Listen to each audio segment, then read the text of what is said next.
Hello and welcome to Wedding Wednesdays with Weddings Online. My name is Kelly and I'm a former wedding planner and blogger, and I'm obsessed with weddings. If you're planning a wedding in Ireland, you're in the right place. You're going to learn the tried and tested methods to planning your dream wedding without the added stress. Think of this as your one-stop shop for everything to do with planning your wedding in Ireland, with me, your new wedding planning bestie, and a cup of tea. This is Wedding Wednesdays with Weddings Online. Hello and welcome to Wedding Wednesdays with Weddings Online. I'm Kelly. I've got my tea. I hope you've got yours. We're on to episode 2 of our podcast, and today we're talking about how to plan your wedding without going insane. So I've actually got some help from Devla. She's a wedding planner. She's part of the Weddings Online team. She's been in the industry for many, many years and worked with a lot of couples, a lot of wedding industry professionals, and she knows what she's talking about. So I think you're going to enjoy this. I interviewed Devla, asked her a whole lot of questions about how to plan your wedding without going insane, and she gave a lot of really amazing tips. So let's take a listen. Well, hi Devla. It's so great to have you here on the podcast. So as you know, we're talking all about how to plan your wedding without going insane. And so I'm really excited to hear from you because I know that you've been in the industry for a long time. You've worked with a lot of couples and a lot of industry professionals, so you know exactly what to do. So I know, Hopefully. No, you do. I know from my perspective, one of the best ways to plan a wedding without going crazy is to stay organized. And so I wondered, because you've been in the industry for so long, as a wedding planner, do you have anything that you would recommend to couples that they can do to actually stay organized while planning their wedding? Yeah, I mean, it's key to plan a wedding to stay organized and don't get stressed or get overwhelmed. For me, I'm a little bit old school. I like a good notebook. I like a good checklist. Really like a good checklist.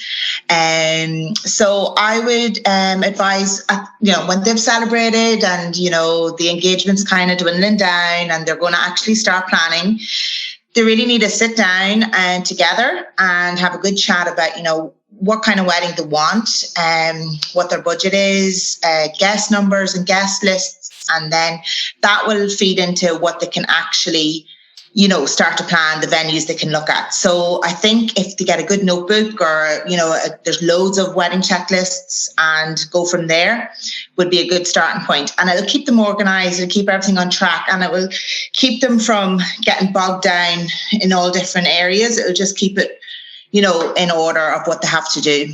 So that would be my advice, just checklists and a notebook and good communication, I suppose, between themselves. I think too many people can get all a little bit crazy.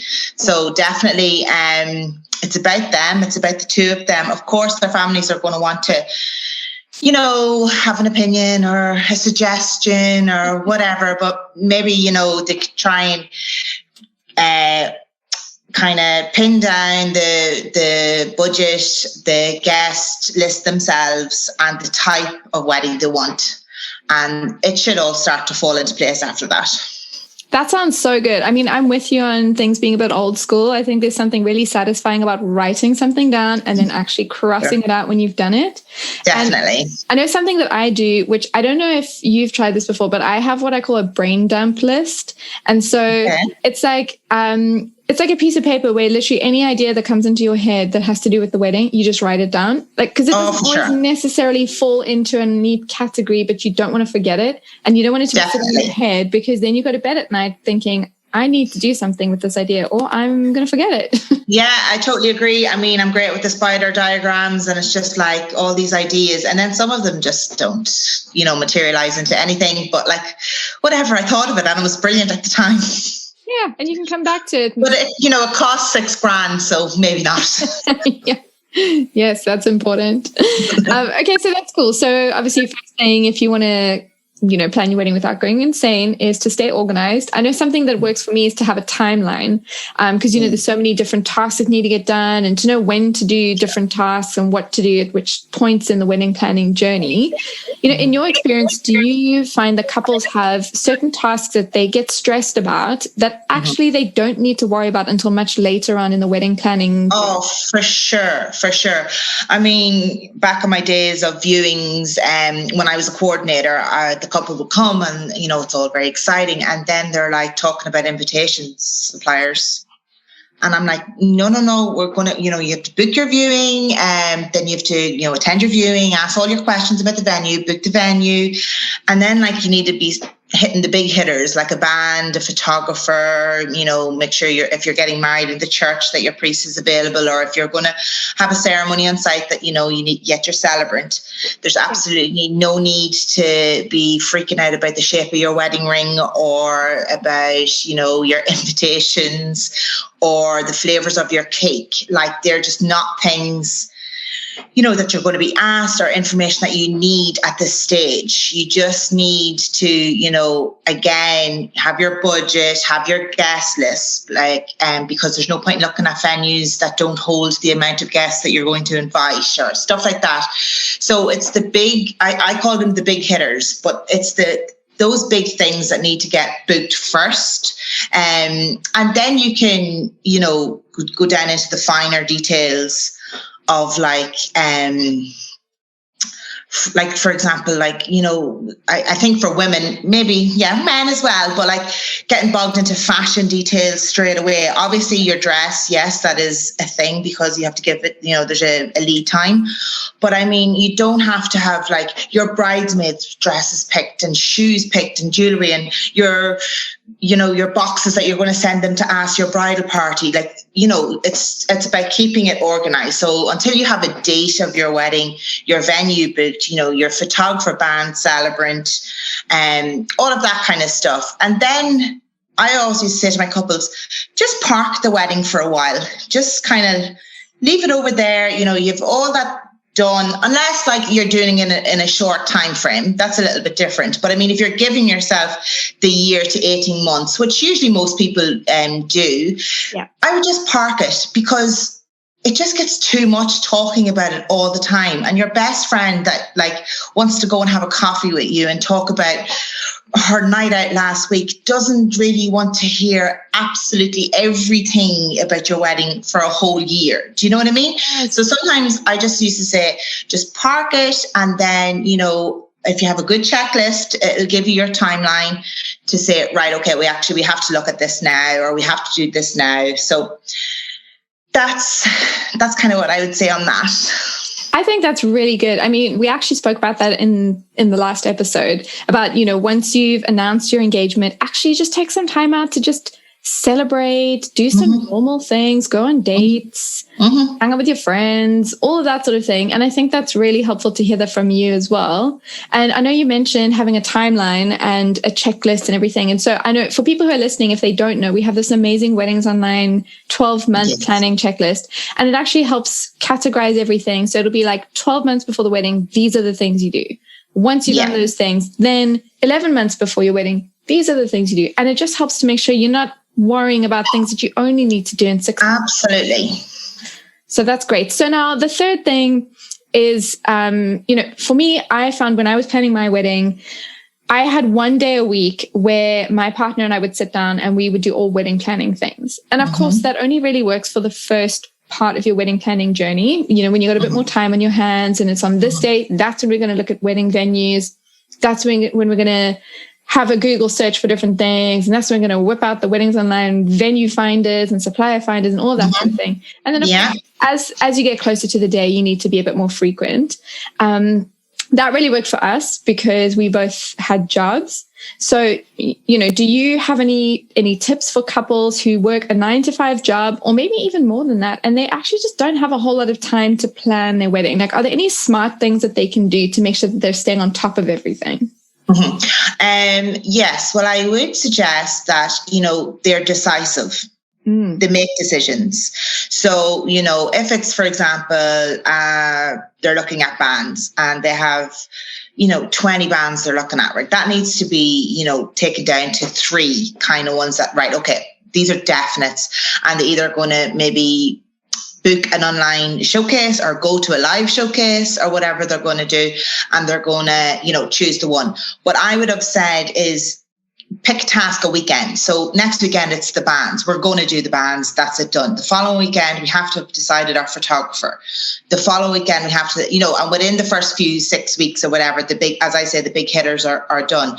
But then as it gets closer, communication is key. So maybe even if it's setting up a dedicated email address so that everybody's in the loop. Yes. So, both partners can see what's happening or what questions are being asked so that they're informed of what's happening and what's needed. And that can be really helpful, and it can cause less stress because everybody knows what page they should be on, and what maybe information that suppliers are looking for.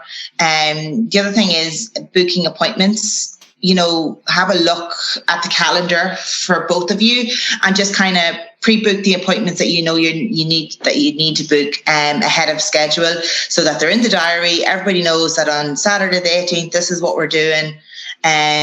So I think that too can really be helpful. I think last minute stuff just causes stress and things get overwhelmed and it's not enjoyable. I agree. Oh my gosh. That's amazing. Like so many amazing words of wisdom just in that answer alone. I think just being decisive is so important because people can get so stressed about trying to decide between all the amazing suppliers they can choose from, when actually if you can just get your list down to like you said, 3 bands, and that's what you're deciding, it just suddenly feels a lot more doable. And absolutely. It just is like, oh, okay, this is actually doable. Okay. And then for some reasons, they'll just rule themselves out. Maybe they're not available or they're just totally out of budget or, so it can be easier that way. But having 10, 12 options it's crazy. You need to have it down to 5, then to 3, then to 1. That's great. So we're talking about how to plan your wedding without going insane. And I've got two more things. The first thing is get professional help. And for sure. So things like once you book your photographer, that's when you could say, hey, do you know any great makeup artists? Or once you book your venue, you go to your venue and say, do you have any recommended suppliers that I can work with? And that's just absolutely. Getting recommendations from people means you're working with suppliers who have worked together before. They trust each other. They know each other. And they know all the best suppliers. So instead of for sure. There's little all around the country. There's little pockets of dream teams. Yes, I love that. So like there's hairstylists and makeup artists that work together all the time. There's videographers and photographers that work at the same venues all the time. So for sure, I absolutely agree. You have to get recommendations from, and I would start with the venue. I think you're right there. Yeah. So that's great. So the final thing that I thought is don't reinvent the wheel. So if somebody has already created an amazing checklist like we've done at Weddings Online, don't try and make your own if actually someone's made it for you and you can just use it. Or if there's some other really cool thing that wedding planners have figured out as a really good way to do things, don't try and do it differently. If they've cracked this, just do what they do because they've done it for a reason. Yeah. So on that note, I wanted to 100 times. That's the thing. You guys have planned hundreds of weddings.